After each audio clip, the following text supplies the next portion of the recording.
नमस्कार, स्वागत है। आप देख रहे हैं टॉप 5। 5 बजते ही हम 5 हाजिर हो जाते हैं आपको 25 खबरों का पूरा अपडेट देने। तो देखते हैं आज के टॉप 5 में क्या खास है। कोलकाता रेप मर्डर केस पर सुप्रीम कोर्ट में सुनवाई हुई। चीफ जस्टिस की अध्यक्षता वाले बोर्ड ने ममता सरकार पर जमकर निशाना साधा, सवाल पूछे। साथ ही कोर्ट ने डॉक्टर्स की सुरक्षा के लिए नेशनल टास्क फोर्स का गठन किया। इस टास्क फोर्स में 10 सदस्य होंगे। ये 3 हफ्ते में अपनी अंतरिम रिपोर्ट सौंपेंगे। ये टास्क फोर्स 2 महीने के भीतर अपनी फाइनल रिपोर्ट देगी। साथ ही कोर्ट ने सीबीआई से 22 अगस्त को केस में कहां तक इन्वेस्टिगेशन हुई, इसकी स्टेटस रिपोर्ट मांगी। अगली सुनवाई 22 अगस्त की तय हुई है। कोर्ट ने बंगाल सरकार के साथ साथ कोलकाता पुलिस प्रशासन और अस्पताल प्रिंसिपल को भी कटघरे में खड़ा किया। कोर्ट ने केस दर्ज करने में देरी पर गंभीर आपत्ति जताई। तो वहीं कोलकाता रेप मर्डर केस मामले में पूर्व क्रिकेटर सौरव गांगुली भी प्रदर्शन में शामिल होंगे। गांगुली ने सोशल मीडिया की प्रोफाइल पिक्चर बदलकर ब्लैक कर दी है। साथ ही रेप मर्डर केस में अपनी पत्नी के साथ प्रदर्शन में शामिल होंगे।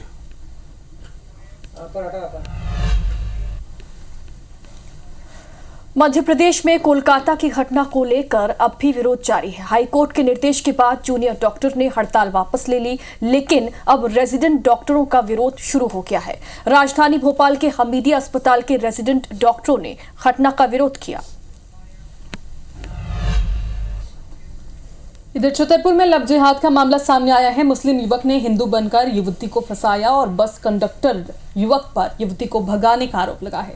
युवती परीक्षा देने सागर गई थी। युवती एग्जाम सेंटर से वापस नहीं लौटी। परिजनों ने एसपी को ज्ञापन सौंपा है। उदयपुर में चाकूबाजी में घायल छात्र की मौत हो गई है। 10वीं के छात्र को सहपाठी ने चाकू मारा था और घायल छात्र ने इलाज के दौरान अपना दम तोड़ दिया। 16 अगस्त को स्कूल में चाकू से हमला किया गया था और इस हमले के बाद उदयपुर में बड़ा बवाल मचा था। भीड़ ने सड़क पर गाड़ियां जला दी थी। उदयपुर में स्कूल, कॉलेज, इंटरनेट सब बंद कर दिए गए हैं। धारा 144 वहां पर लागू है। वहीं महाराष्ट्र के ठाणे जिले के बदलापुर के नामी स्कूल में 2 बच्चियों के साथ कथित यौन शोषण के खिलाफ लोगों का गुस्सा फूट पड़ा है। छात्रों के अभिभावक और स्थानीय लोग स्कूल के खिलाफ प्रदर्शन कर रहे हैं। इसका असर लोकल ट्रेनों पर भी पड़ रहा है। बदलापुर रेलवे स्टेशन पर कई लोकल ट्रेनें रोक दी गई हैं। बता दें, बदलापुर की एक नामी स्कूल में 2 नाबालिग बच्चियों के साथ हुए अत्याचार की घटना के बाद माता पिता और स्थानीय नागरिकों ने स्कूल के बाहर विरोध प्रदर्शन किया। अभिभावकों का कहना है कि हमारी बेटियों यहाँ सुरक्षित नहीं है और उन्होंने स्कूल प्रशासन से बच्चियों की सुरक्षा की गारंटी की मांग की है। आज एक अहम फैसला हुआ। केंद्र सरकार ने लेटरल एंट्री के फैसले को रद्द कर दिया। 17 अगस्त को यूपीएससी द्वारा निकाले गए विज्ञापन पर रोक लगाने के लिए भी कहा गया है। बताया जा रहा है कि केंद्र सरकार अब लेटरल एंट्री में एसटी, एससी, ओबीसी के आरक्षण लाने पर विचार कर रही है। लेटरल एंट्री यानी सीधी भर्ती। उन लोगों को सरकारी सेवा में लिया जाता है जो अपने फील्ड में काफ़ी माहिर हों, एक्सपीरियंस रखते हों। ये कोई सरकारी या पीएससी कैडर नहीं होते। इन्हें अनुभव के आधार पर नियुक्त किया जाता रहा है, लेकिन अब इसमें भी आरक्षण व्यवस्था की मांग है।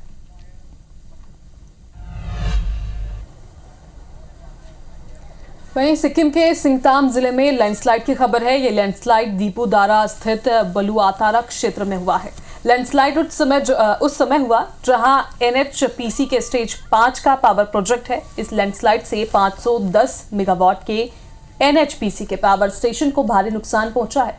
इसके मद्देनजर स्थानीय लोगों को अलर्ट जारी किया गया है। प्राकृतिक आपदा के बाद तीस्ता बेसिन में स्थित पावर स्टेशन को अस्थायी तौर पर बंद कर दिया गया। इस हादसे में किसी की मौत की खबर नहीं है। घटना के बाद एहतियाती कदम उठाते हुए तीस्ता वी पावर स्टेशन के सभी इकाइयों को बंद कर दिया गया। मंकी पॉक्स यानी कि एमपॉक्स को लेकर एक बार फिर से देश में अलर्ट जारी किया गया है। दरअसल केंद्र सरकार ने दुनिया में मंकी पॉक्स के बढ़ते मामलों के बीच देश के सभी पोर्ट और एयरपोर्ट पर अलर्ट जारी किया। साथ ही पाकिस्तान और बांग्लादेश से सटे बॉर्डर पर अलर्ट जारी किया गया। वहीं केंद्र ने सभी राज्य सरकारों को भी उनके राज्य के अस्पतालों में मंकी पॉक्स के मरीजों के लिए जरूरी व्यवस्था करने के निर्देश दिए। हालांकि थोड़ी राहत वाली बात यह है कि भारत में अभी मंकी पॉक्स का कोई भी मामला सामने नहीं आया है। वहीं मैंगलोर रेलवे स्टेशन पर एक हादसा हुआ है। ट्रेन में चढ़ने के दौरान युवक का पैर फिसल गया। युवक बाल बाल बचा। ड्यूटी ऑफिसर ने युवक को बचाया। चलती ट्रेन में चढ़ने के दौरान युवक का बैलेंस बिगड़ गया था। और मध्य प्रदेश से राज्यसभा उम्मीदवार का नाम लगभग तय हो चुका है। जॉर्ज कुरियन मध्य प्रदेश से राज्यसभा जाएंगे। थोड़ी देर बाद इसका औपचारिक ऐलान भी हो जाएगा। जॉर्ज कुरियन मोदी 3.0 एनडीए सरकार में केंद्रीय राज्य मंत्री हैं। 21 अगस्त तक मध्य प्रदेश की सीट पर नामांकन भरे जाएंगे और 3 सितंबर को मतदान होगा। जॉर्ज कुरियन केरल के रहने वाले हैं, वकील हैं पेशे से। बलौदाबाजार हिंसा मामले में आरोपी विधायक देवेंद्र यादव की न्यायिक रिमांड कोर्ट ने बढ़ा दी है। 7 दिन की न्यायिक रिमांड बढ़ाई गई है। 17 अगस्त को देवेंद्र यादव की गिरफ्तारी हुई थी। और वहीं कांग्रेस विधायक रायपुर स्थित केंद्रीय जेल पहुंचे और जेल में एमएलए देवेंद्र यादव से मुलाकात की। जेल परिसर में इस दौरान बड़ी संख्या में पुलिस बल तैनात रखा गया। देवेंद्र भाई के साथ खड़े हैं, पूरा विधायक दल उनके साथ है। उसके साथ किसी प्रकार का अन्याय नहीं होने दिया जाएगा और जो अन्याय हुआ है हम लोग उसका डट कर मुकाबला करेंगे और 24 तारीख को हर ज़िले में ज़्यादा से ज़्यादा संख्या के साथ इस घटना का विरोध प्रदर्शन हम लोग करेंगे। और रायपुर में कांग्रेसी नेताओं के द्वारा, कांग्रेसी विधायकों के द्वारा देवेंद्र यादव से मुलाकात पर सांसद बृजमोहन अग्रवाल की प्रतिक्रिया भी सामने आई। उन्होंने कांग्रेस पार्टी के ऊपर तंज कसते हुए कहा कि कांग्रेस ने हमेशा से अपराधियों का साथ दिया है, उनको बचाने वाली पार्टी है, और उस पर भी कांग्रेस ने जवाब दिया है।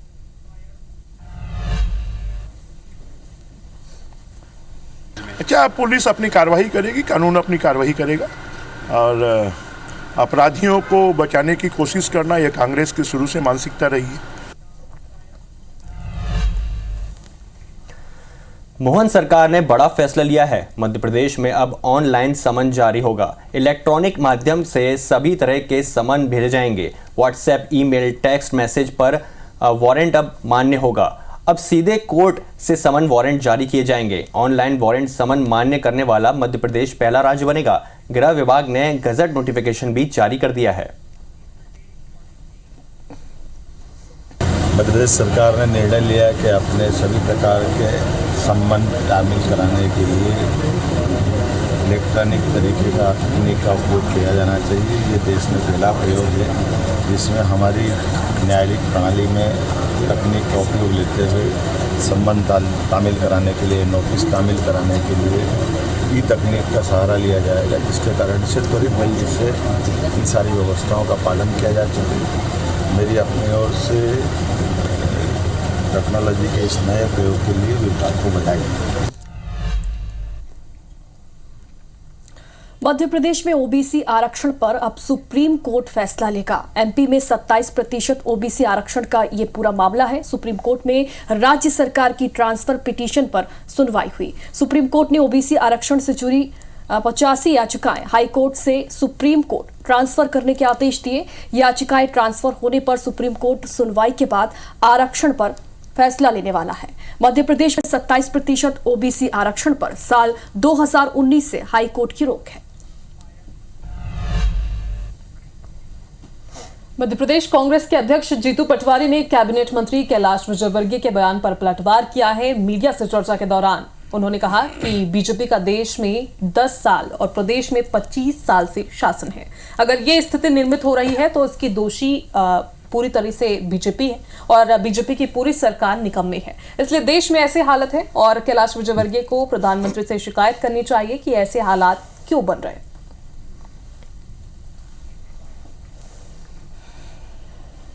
25 साल से यहाँ बीजेपी का शासन है प्रदेश में। अगर ये स्थिति निर्मित हो रही है तो इसकी दोषी तो बीजेपी है।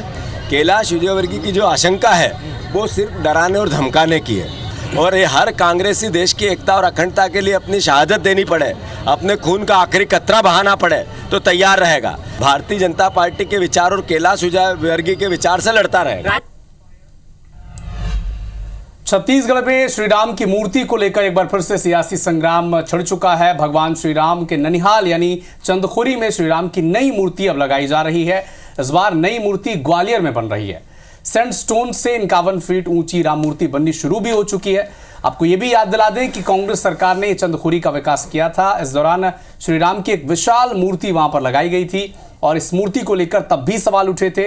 इस मामले में पूर्व मंत्री, संस्कृति मंत्री और मौजूदा रायपुर के सांसद बृजमोहन अग्रवाल ने कहा कि कांग्रेस सरकार ने श्री राम की विकृत मूर्ति बनाई थी। नई मूर्ति प्रभु श्री राम की जैसी ही होगी, जिस पर पूर्व डिप्टी सीएम टीएस सिंहदेव ने कहा है कि भारतीय जनता पार्टी मूर्तियों पर राजनीति कर रही है और शोबाजी कर रही है।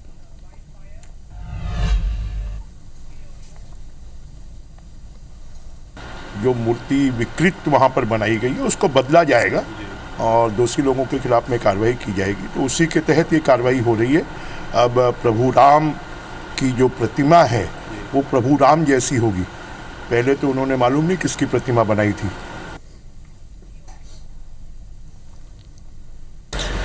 किसी तरह से दूसरे के प्रयास को छोटा दिखाना, अपने आप को बड़ा करना, ये तो पब्लिक में एक तरह से इसको नाटक कहते हैं, तमाशा कहते हैं, उस तरह की चीज हो जाती है ना।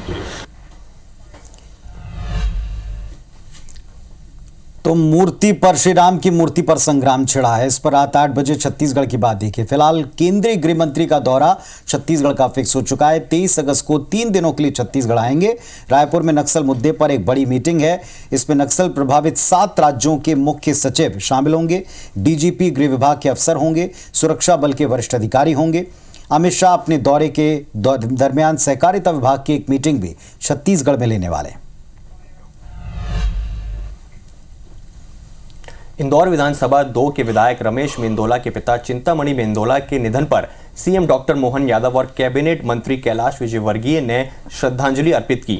सीएम ने नंदा नगर स्थित विधायक रमेश मेंदोला के निवास पहुंचकर शोक संवेदना जाहिर की।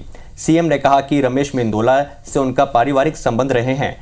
इस समय जो दुख का वज्रपात उनके परिवार पर आया है, ईश्वर से उन्हें और उनके पूरे परिवार को सहन करने की शक्ति प्रदान करने की प्रार्थना करता हूं।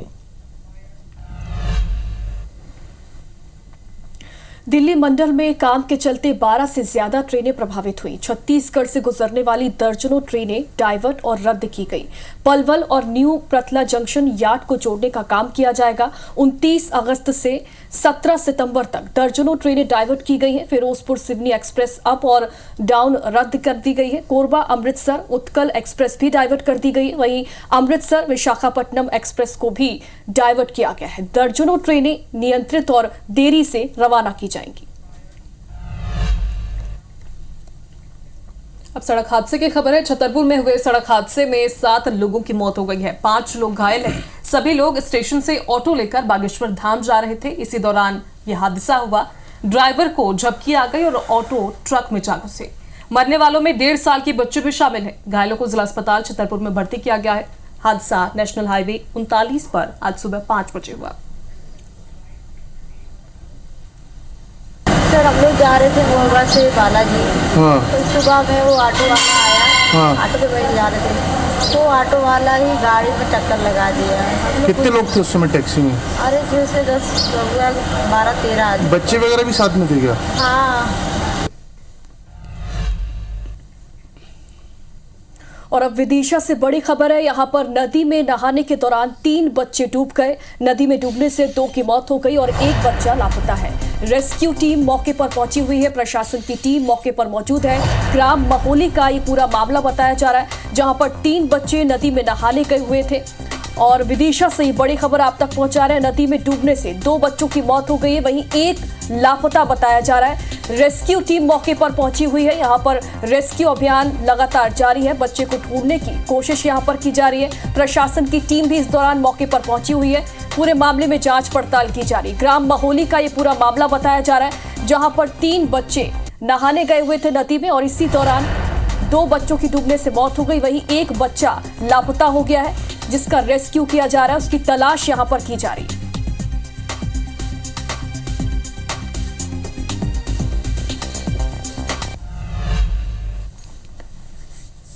वहीं मध्य प्रदेश के तमाम शहरों में अलग अलग वारदात से सनसनी मची हुई है। 4 जिलों में हुई वारदात की तस्वीरें आपको दिखाने जा रहे हैं। जहां पहली तस्वीर आप देख रहे हैं, श्योपुर के रतौदन इलाके में पुरानी रंजिश के चलते दंपति पर जानलेवा हमला हुआ है। इस वारदात में पति के पैर काट दिए गए और महिला के सिर पर धारदार हथियार से हमला किया गया। दोनों की हालत बेहद गंभीर है।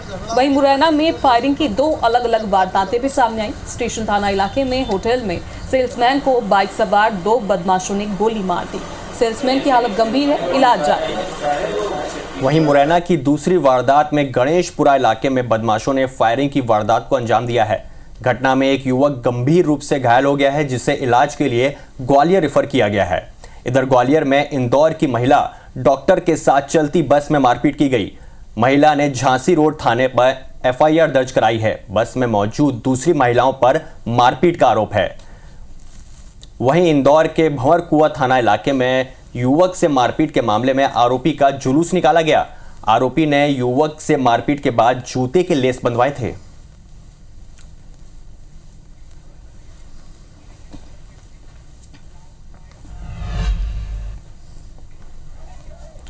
और अब खबर अवैध शराब बिक्री से जुड़ी हुई है। जांजगीर के अकलतरा में पोड़ी भाटा गांव में एक महिला को अवैध शराब के साथ गिरफ्तार किया गया है।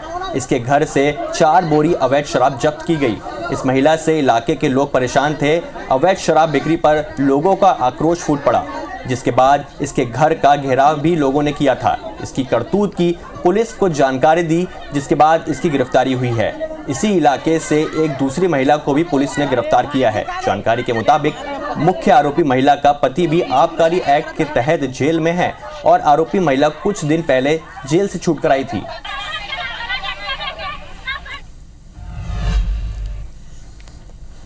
मनेंद्रगढ़ में एक ऑटो चालक ने मासूम बच्चे को दरिंदों के चंगुल से बचाया। गलत नियत से 2 बदमाश खाना खिलाने के बहाने इस बच्चे को मनेंद्रगढ़ से बिजुरी तक ले जा रहे थे और तभी ऑटो चालक ने इनको बचा लिया, पुलिस के सुपुर्द कर दिया। पुलिस अब इस मामले की छानबीन कर रही।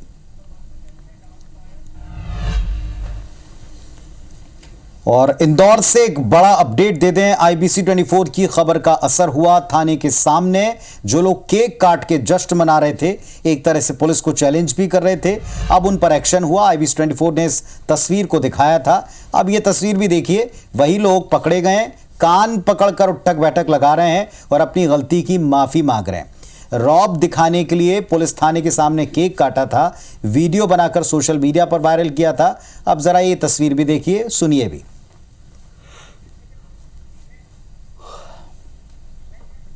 उसका केक कटवाया था। हम उसके लिए माफ़ी चाहते हैं, आइंदा ऐसी गलती नहीं करेंगे। सभी लोग एम्बाई से एम्बुलेंस चलाते हैं। परसों हमारे साथी का बर्थडे था, हमने एम्बाई में उसका केक कटवाया था। हम उसके लिए माफ़ी चाहते हैं, आइंदा ऐसी गलती नहीं करेंगे। सभी लोग एम्बाई से एम्बुलेंस चलाते हैं। तो ये तो होना ही था। आगे बढ़ते हैं। नाबालिग में ग्वालियर में एक नाबालिग से दुष्कर्म करने और दुष्कर्म का वीडियो सोशल मीडिया पर वायरल करने का मामला सामने आया है। वारदात में पड़ोसी और उसका दोस्त शामिल हैं और नाबालिग की शिकायत पर पुलिस ने एक आरोपी को गिरफ्तार कर लिया है और दूसरा आरोपी फरार बताया जा रहा है। ये मामला थाटीपुर थाना क्षेत्र का है।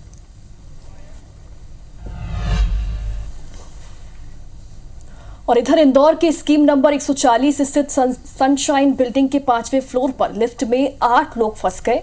लिफ्ट खोलकर लोगों को जैसे तैसे बाहर निकाला गया। 10वीं मंजिल से नीचे आने के दौरान अचानक लिफ्ट रुक गई थी। काफी देर तक लिफ्ट में लोग फंसे रहे, मदद मांगते रहे। बिल्डिंग में ना ही कोई गार्ड वहां पर मौजूद है और ना ही लिफ्टमैन है। इंदौर में 7 साल के मासूम पर ईंट से हमला के मामले में पुलिस ने आरोपी को गिरफ्तार कर लिया है। आरोपी ने साइकिल चला रहे मासूम पर हमला किया था। सीसीटीवी में पूरी घटना कैद हुई थी। आरोपी को परिजन मानसिक रूप से विक्षिप्त बता रहे हैं। एरोड्रम थाना पुलिस मामले की पूछताछ में जुट गई है। जांजगीर में बदमाशों ने बलौदा के टीआई और पुलिसकर्मियों से मारपीट की घटना सीसीटीवी में कैद हो गई है। 2 नामजद समेत अन्य के खिलाफ एफआईआर दर्ज कर ली गई है। घटना के बाद सभी आरोपी फरार हैं। बदमाशों ने पहले एक अन्य आरक्षक से भी मारपीट की थी। बलौदा थाना परिसर के सामने का यह पूरा मामला है। तो वहीं एक और मारपीट की खबर खंडवा से है। रेलवे स्टेशन रोड पर दो युवकों के बीच जमकर मारपीट हुई। मारपीट में दोनों युवक घायल हो गए। मारपीट का वीडियो भी सामने आया है। तस्वीरें आप देख पा रहे हैं। कोतवाली थाना क्षेत्र का मामला।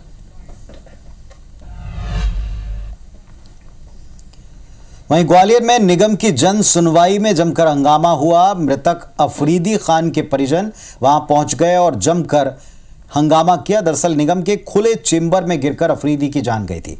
परिजन निगम के अफसरों के खिलाफ तख्तियां लेकर पहुंचे और 3 अफसरों को इस मौत का दोषी बताया।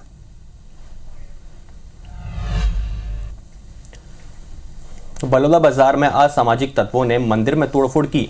हनुमान जी की मूर्ति में तोड़फोड़ की गई है। हनुमान मंदिर गिदौरी में महानदी के पास स्थित है। सुबह पूजा करने पहुंचे लोगों ने मामले की सूचना पुलिस को दी थी। गिदौरी पुलिस मामले की जांच में जुट गई है। और इधर अंबिकापुर में आपसी विवाद में पिता ने अपने बेटे की हत्या कर दी। धारदार हथियार से बेटे की गर्दन पर कई वार किए।